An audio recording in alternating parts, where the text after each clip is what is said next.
Good morning children. Welcome to MBM classes. Today let us see the chapter squares and square roots.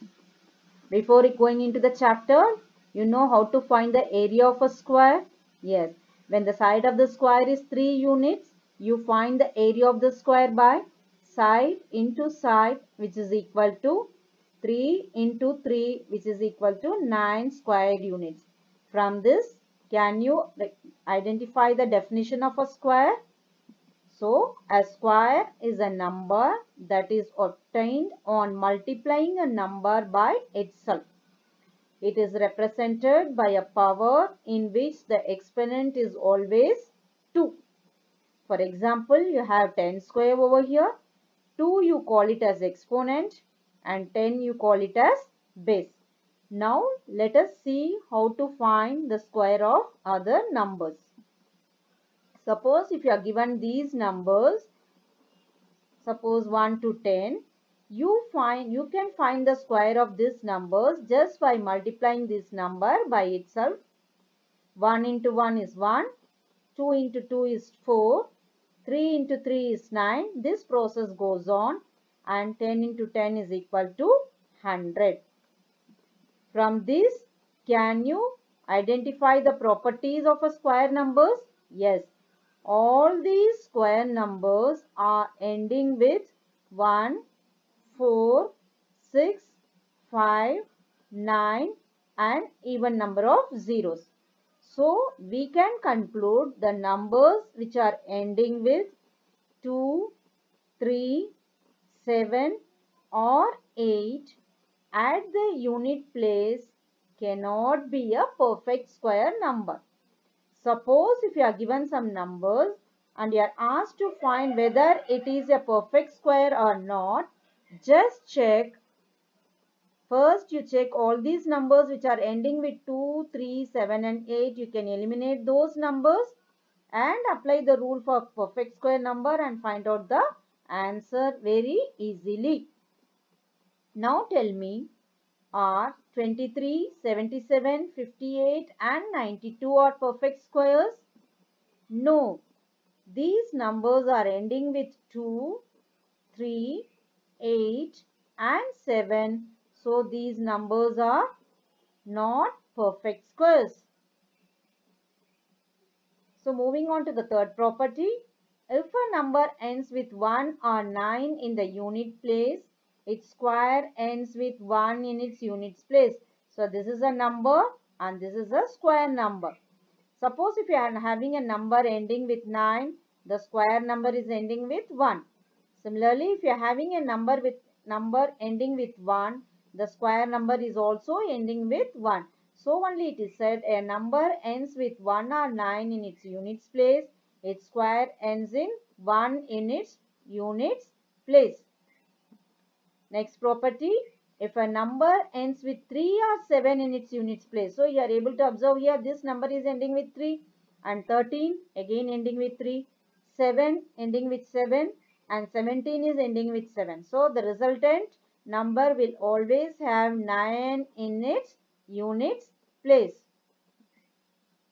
A number ending with 5 in its units place will also have 5 in its square place, also have 5 in the square also. So unit place of this square also will have 5 at its units place. Regarding the number 0, when you have 0 in its units place in a number, the square number will have twice the number of zeros. Suppose if you have 1 0, it will have 2 zeros. If you have 2 zeros over here, again you can double it and say it will have 4 zeros. 3 zeros, if you are going to double it, it will have 6 zeros. This process goes on. In general, we can conclude a square number will always have even number of zeros in its units place. Now, what can you say about the square of an odd number?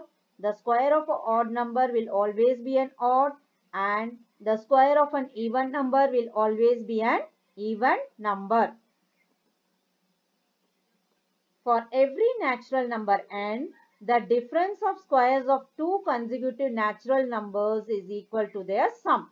What is the meaning of this?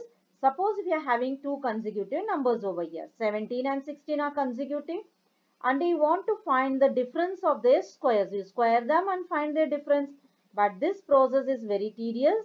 So the easy method is to just add these two numbers, add both the consecutive numbers. 17 square minus 16 square will be equal to 17 plus 16 is equal to 33.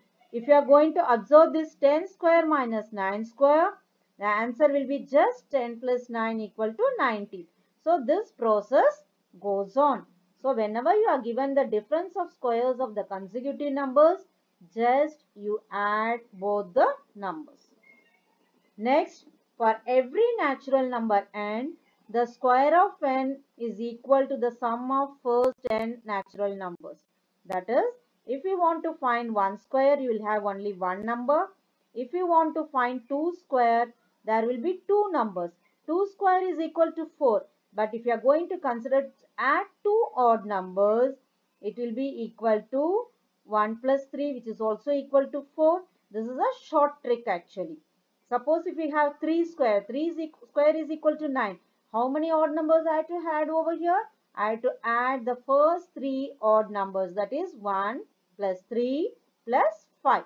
For 4 square, I have to add first 4 odd numbers. The reverse process can also be given in the exam. That is, if you are given the summation of first 4 odd numbers, your answer will be, instead of wasting your time in adding, directly you can apply the formula n square. Since you have 4 odd numbers over here, my answer will be 4 square, which is equal to 16. Similarly, if I have sum of 5 odd numbers, my answer will be 5 square, which will be 25. Next, the product of two consecutive even or odd natural number is n square minus 1. Suppose if you are having a number 5 plus 1 into 5 minus 1. So what is your answer? It is 5 square minus 1, which is equal to 24.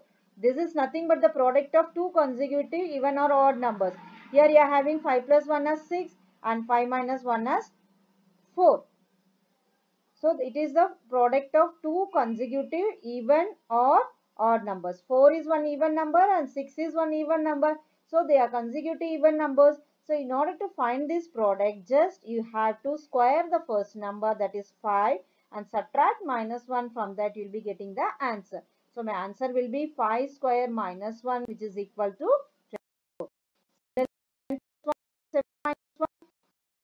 7 square minus 1, that is 49 minus 1 is equal to 48. These formulae will be very useful when you are using big numbers. For small numbers you can directly calculate, but for us the big numbers this formula is very useful. Next, a perfect square other than 1 leaves a remainder 0 or 1 when divided by 3 or 4. Suppose if you are given so many numbers and asked to find whether the given number is a perfect square or not, this trick is very useful because you can divide that number by either by 3 or 4 and check whether you are getting the remainder 0 or 1. If you are getting these reminders, then you can conclude that the given number is a perfect square number. For example, if I am going to take 49, you know that 49 is a perfect square number because it is written as 7 square. Now I am going to divide this number by 3. You are getting the remainder as 1. Same number, if you are going to divide the number by 4, you are getting the remainder as 1. Now you take the number 36. 36 is a perfect square number. If you are going to divide this number by 3, you will get the remainder as 0. And 36 when divided by 4, you get the remainder as 0. So this trick is very useful for you to check whether the given number is a perfect square number. Last, there are 2n non-perfect square numbers between two consecutive square numbers.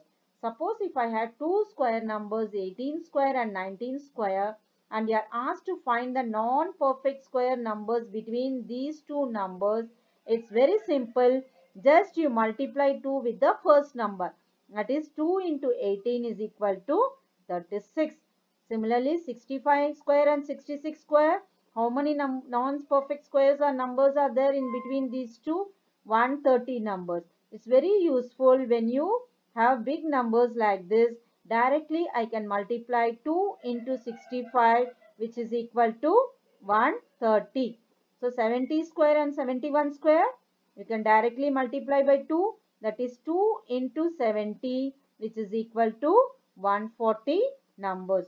So you are having 140 numbers between 70 square and 71 square. Instead of calculating the square over here, just you multiply the first number by 2, you'll get the answer. Hope you have understood all the properties of a square number.